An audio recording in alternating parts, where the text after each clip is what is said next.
Hola, muy buenas tardes a todos. Ya que vamos con los tiempos justos, la verdad es que está siendo un día de carreras intensas y si os parece empezamos ya para ir cumpliendo un poco los horarios. Bueno, en primer lugar, buenas tardes a todos. Muchas gracias por estar aquí, especialmente en estos días tan tristes y llenos de recuerdos para todos los damnificados por la Dana, a quienes deseamos que poco a poco puedan ir recuperando sus vidas y curando sus heridas, tanto morales como materiales. Bienvenidos a esta interesante conferencia sobre un tema muy actual y con un gran desarrollo en los próximos años, como es la brecha de género en salud renal. Contamos con dos ponentes de excepción. En primer lugar, la doctora Lola Arenas, directora asistencial de la Fundación Renal, y con la doctora Carolina Gracia, nefróloga de la Fundación Jiménez Díaz. Existe evidentemente un creciente interés a nivel internacional sobre las diferencias basadas en sexo y género en la atención y la investigación nefrológica, ya que esa perspectiva de género en el ámbito de la salud implica reconocer que hay diferencias en el estado de salud entre mujeres y hombres que trascienden esas diferencias biológicas y que pueden ser también atribuibles a factores de tipo social. No podemos olvidar cómo estas diferencias de género y salud inciden en el desarrollo de la propia especialidad de nefrología y en los retos futuros a los que nos enfrentamos. Seguro que las ponentes de excepción que os contamos esta tarde nos ayudan a tomar conciencia sobre esta brecha de género en salud renal, saber cómo optimizar la derivación y la prescripción y el acceso al tratamiento renal en función de sexo y género, con el objetivo que siempre buscamos, que es mejorar la atención a toda la población de enfermos renales.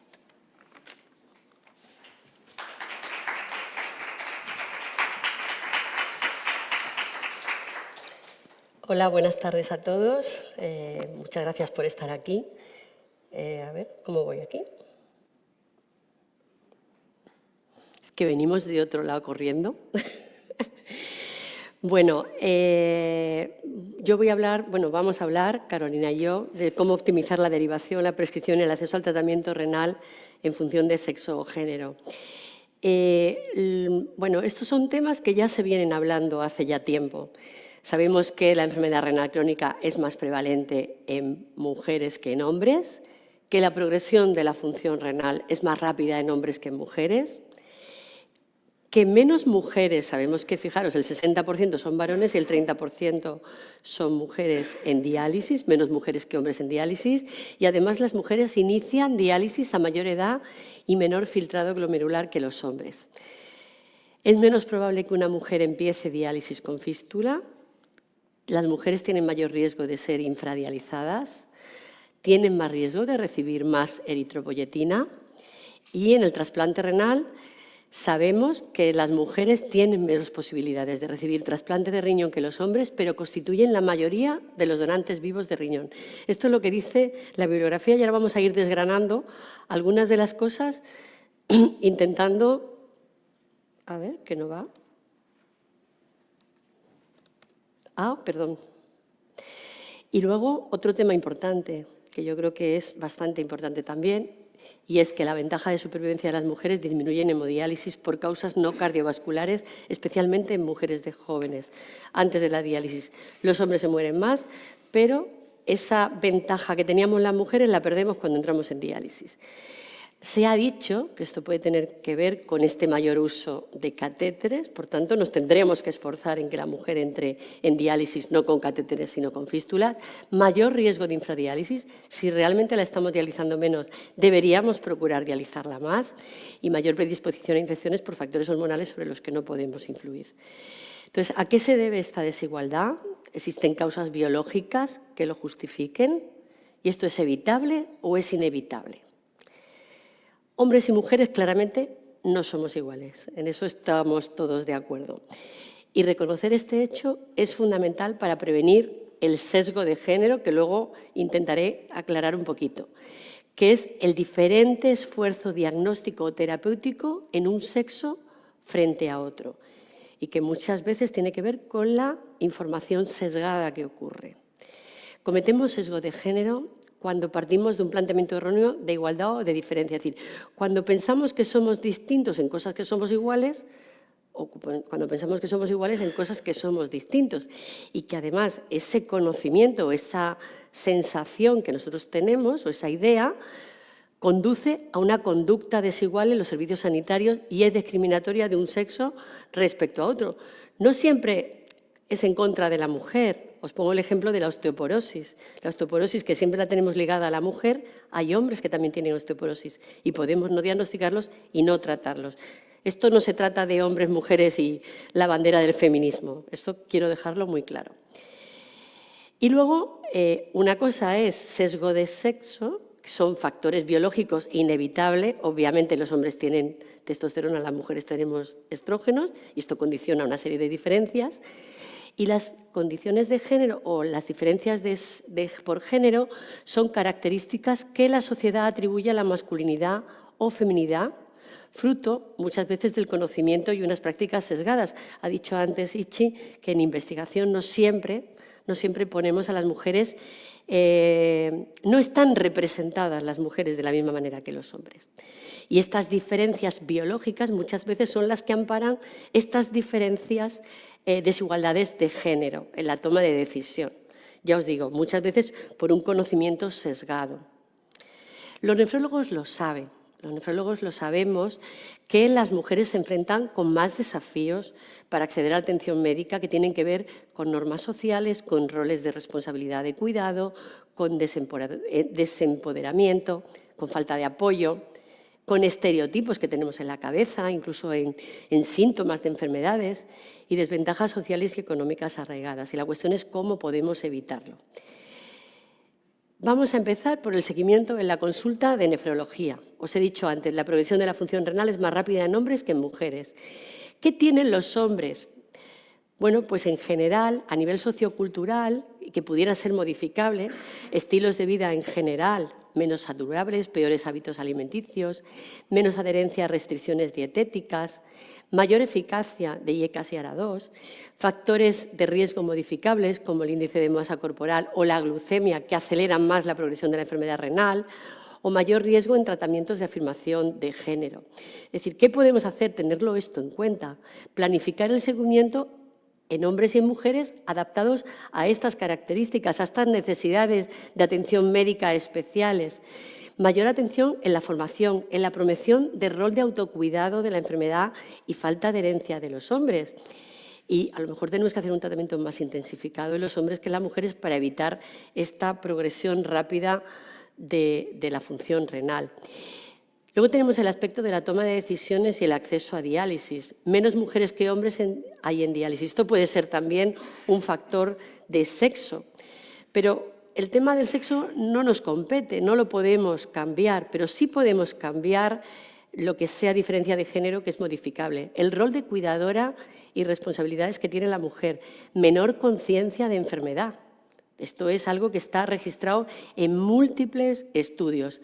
Atributos de fragilidad y la habilidad emocional. Nos parece que la mujer es más débil que el hombre y que a lo mejor no va, a veces tomamos la decisión por ella. Dependencia financiera, importante, y mejores hábitos alimentarios y hábitos culinarios.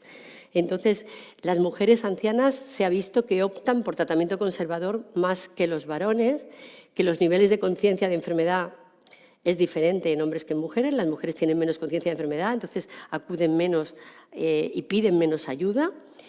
Y es posible que menos mujeres que hombres sean diagnosticadas de enfermedad renal, remitidas a nefrología y monitorizadas su progresión. Y quiero llamar la atención a los entornos de vulnerabilidad. Tenemos pacientes de distintos estratos y las mujeres que más se perjudican por todo esto son precisamente las mujeres de niveles socioeconómicos bajos o de nivel sociocultural más bajo. Por tanto, ojo y mayor atención a ese grupo poblacional.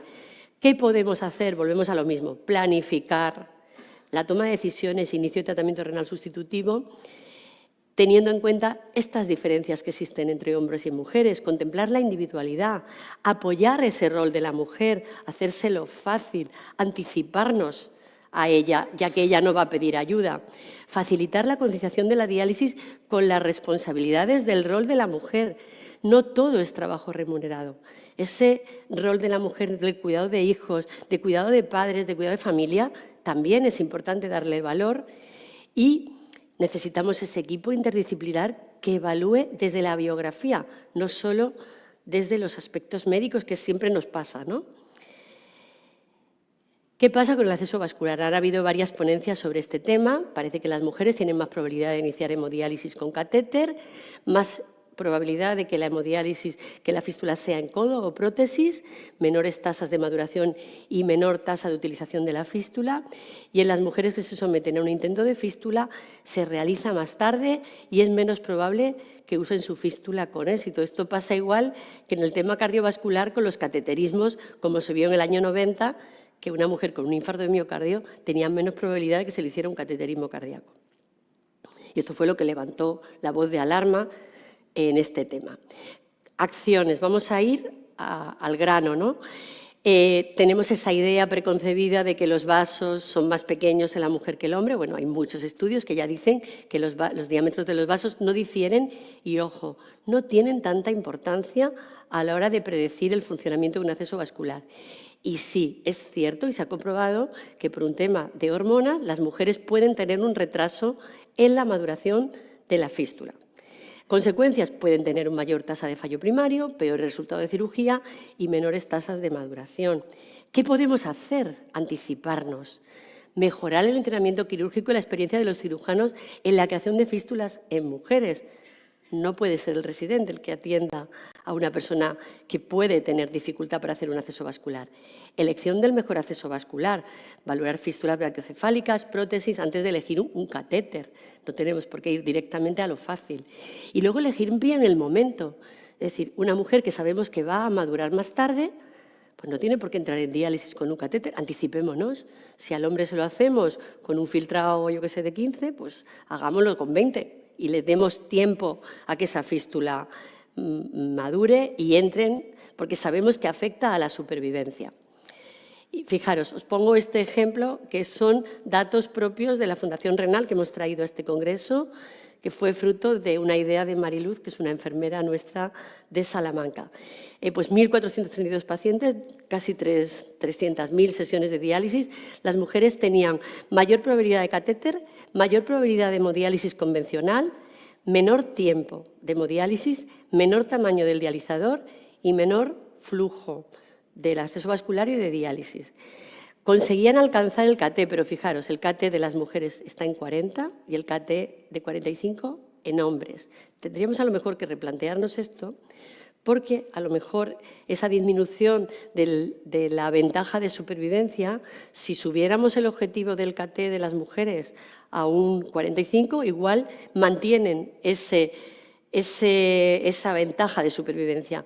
Yo creo que tenemos que, si no lo pensamos, no lo sabremos. Entonces, ¿qué acciones? Alcanzar una dosis mínima, desde luego, de diálisis es responsabilidad de los nefrólogos, representa un área abierta a la mejora. Fijaros que os decía, hemodiálisis convencional frente a online. Además, menos litros de online. Es decir, que les estamos quitando oportunidades. La edad, el sexo y la comorbilidad no se pueden cambiar, pero los parámetros de diálisis sí se pueden ajustar para garantizar que el paciente reciba un tratamiento óptico, y hay que individuar el objetivo de KT para hombres y mujeres y planificar la prescripción adaptada a las necesidades de atenciones médicas especiales de ambos sexos.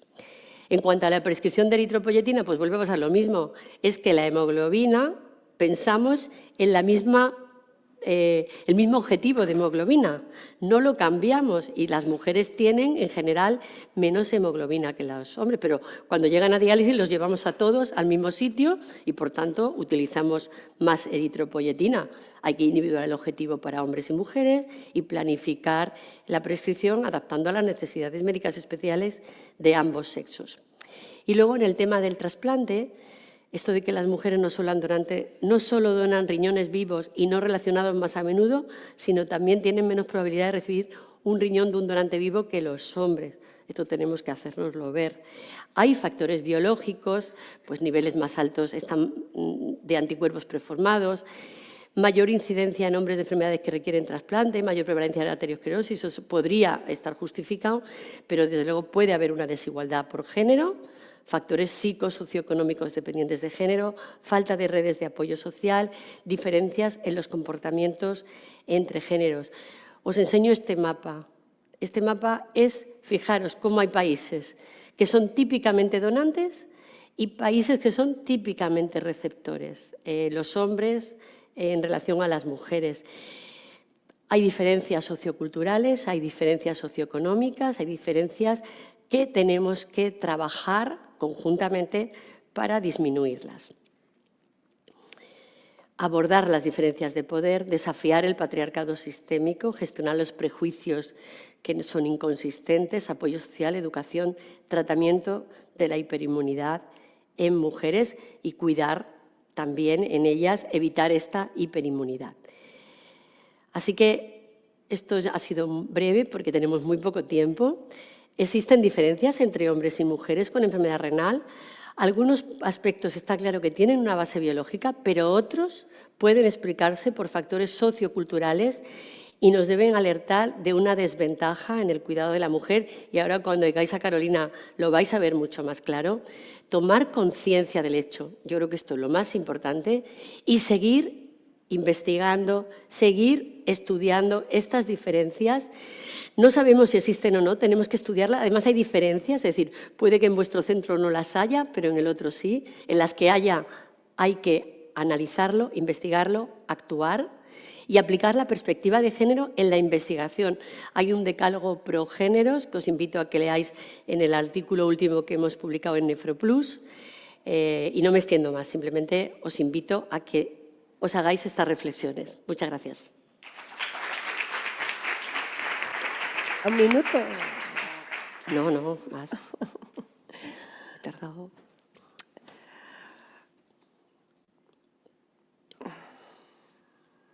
Bueno, yo soy Carolina Gracia, adjunta de Nefrología del Hospital Fundación Jiménez Díaz. Y es que Hola. habíamos hecho la sesión conjunta. Bien. Y bueno, yo llevo todo lo que son las interconsultas, fracasos renales, la planta, y llevo todo lo que son trasplantes, todo lo que son embarazos complicados y trastornos hipertensivos del embarazo.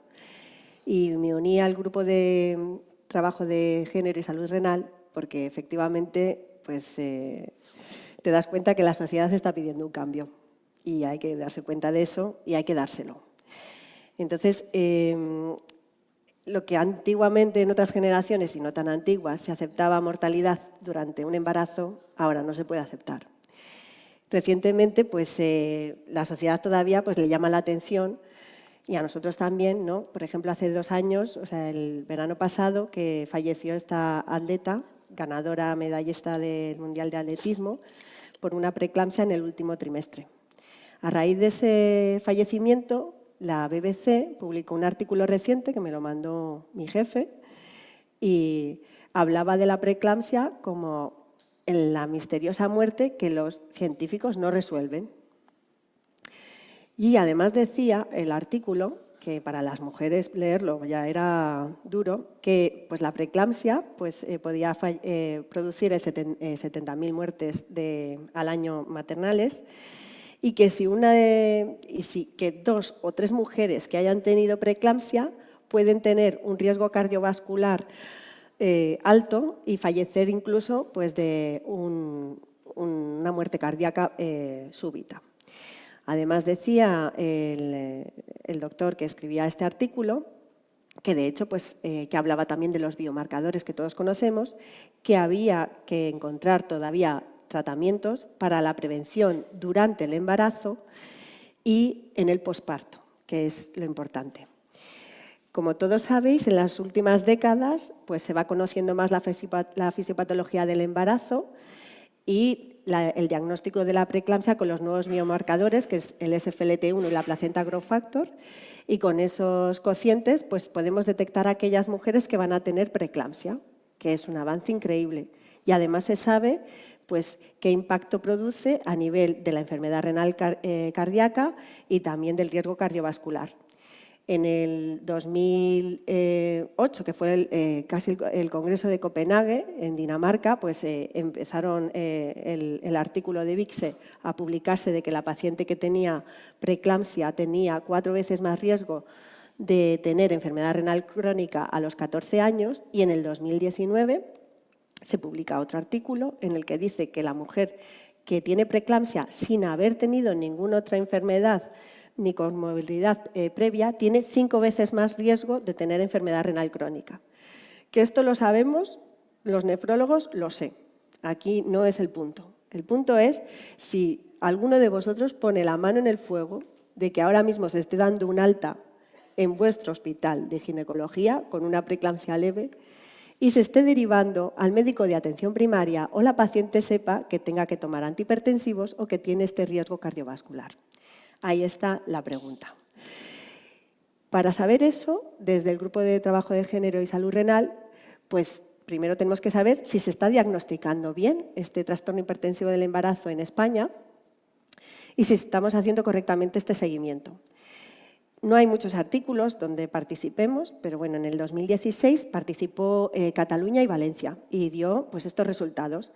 Que podemos estar contentos o no contentos, porque si la incidencia que dicen es del 2 al 8%, tener una incidencia baja, ¿qué va a decir?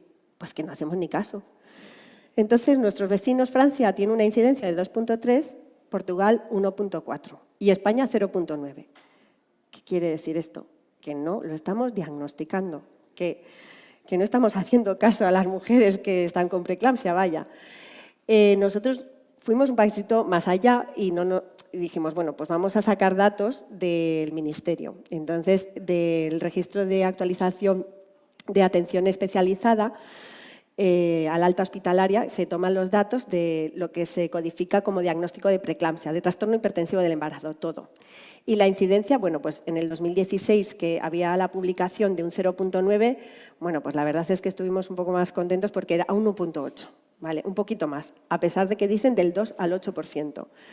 Del 2016 al 2022 fuimos registrando, que fue el último año que sacamos los datos, y es 1,9.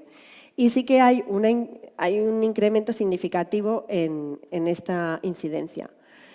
Quisimos ver pues en la comunidad cómo se expande, cómo se realiza estos diagnósticos y, por ejemplo, pues vemos todo el mapa de azul, que es por debajo de 1 la incidencia, eso quiere decir que lo están haciendo mal, y por encima de 1 más o menos que están un poco en ello, ¿no? Pues Aragón, Cataluña, País Vasco, es uno de los que más. Como no nos fijamos en el hospital de la Fundación Jiménez Díaz, como llevaba yo la planta justamente todas las preeclampsias, pues fuimos a los registros del hospital, que es más fiable cuando es una cosa más pequeña. Entonces, ahí observamos que la incidencia pues, ya empieza a encajar más o menos con lo que está descrito en la literatura. Entonces, en el 2008 hay un 2% y en el 2017 un 5%. Es un incremento significativo. En el análisis multivariable no es que la mujer tuviese más edad, no iba correlacionado con eso, y suponemos bueno, que puede ser porque hay más técnicas de fecundación in vitro, hay más hipertensión, obesidad. También quisimos ver del diagnóstico que hacíamos, que ya encajaba un poco más con la literatura, cuántas pacientes estamos revisando. O sea, el diagnóstico, si lo estamos haciendo bien, y este seguimiento, si también lo estamos haciendo bien. Y el seguimiento también parece ser que es un poco coladero, como si dijésemos. De los 20.484 nacimientos, 846 tenían preeclampsia.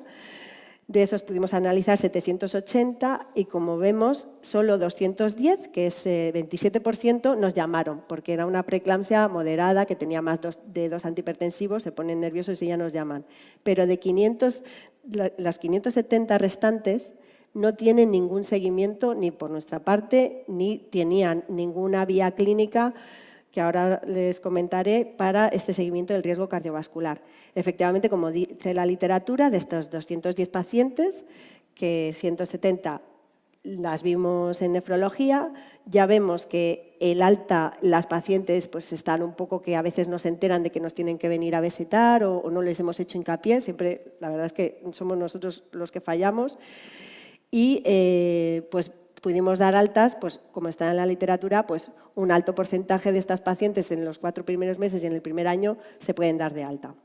Pero como vimos, pues tuvieron un seguimiento por nefrología un 21,8%.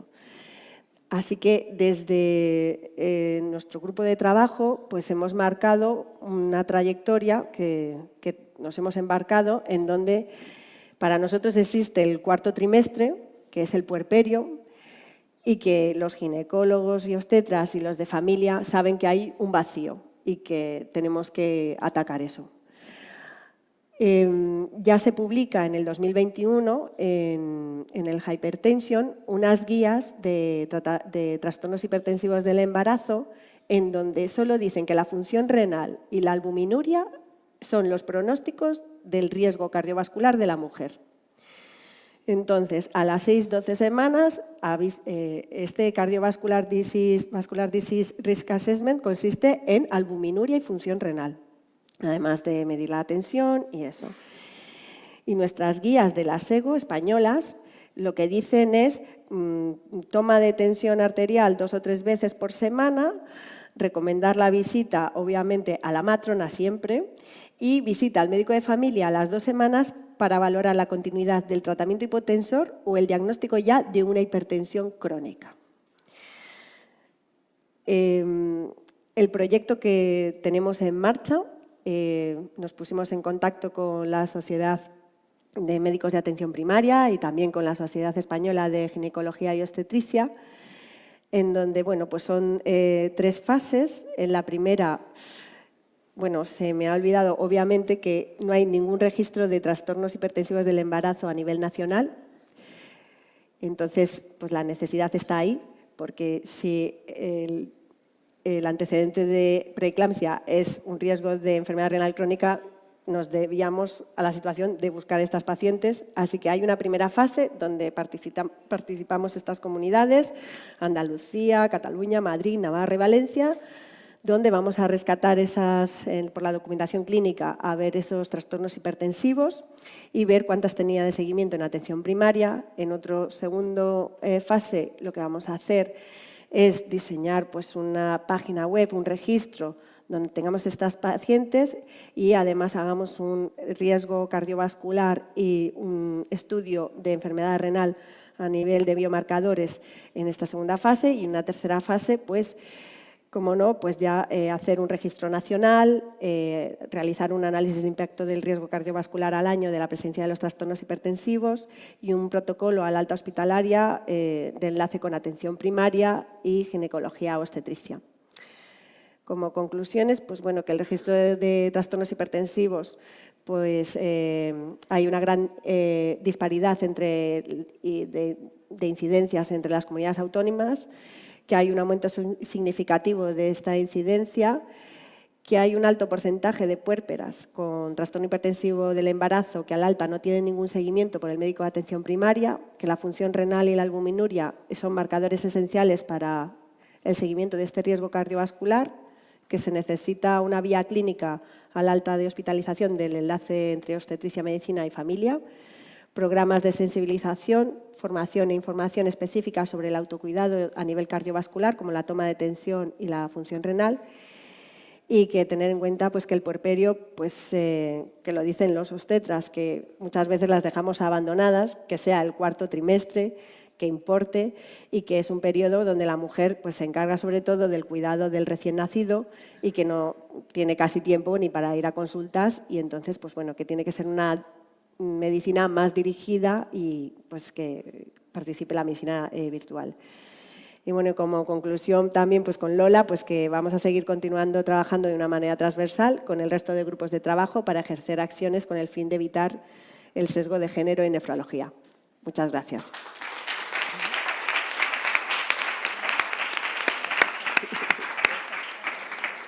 Sí.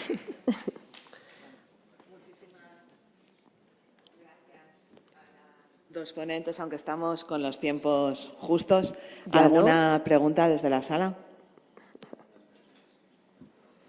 Nada, es que el planteamiento, Beatriz. No da tiempo, no. Una. Vamos. Una. No, que hay que irse a otro lado.